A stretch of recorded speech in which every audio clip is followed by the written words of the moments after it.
buksan natin. Kinat ko lang siya, hindi ko pa siya na-open. Run. Ano kaya ito?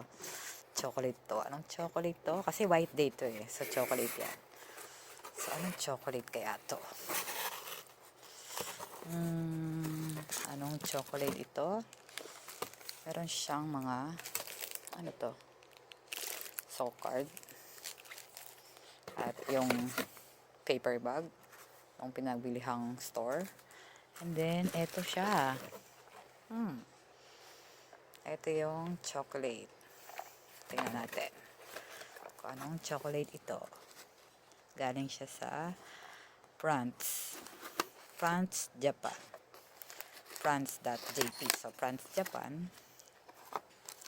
So, tingnan natin. Open natin. Run. Ito na siya. Wow! Okay.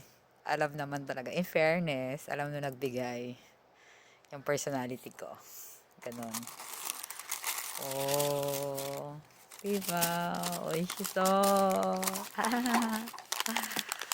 Oishiso. Thank you, thank you, thank you. Wow. Diba? Chocolate siya na may strawberry sa loob. So, dito sa Japan, kung ano talaga yung nasa picture ng product. So, yun talaga siya. Diba? Oo, ang saya-saya. So, I think vanilla flavor yung puti. And then, yan, may matcha, may chocolate.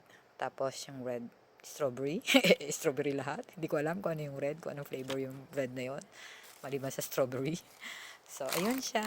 Yay! Thank you. Arigatou gozaimasu. Love you. Mwah.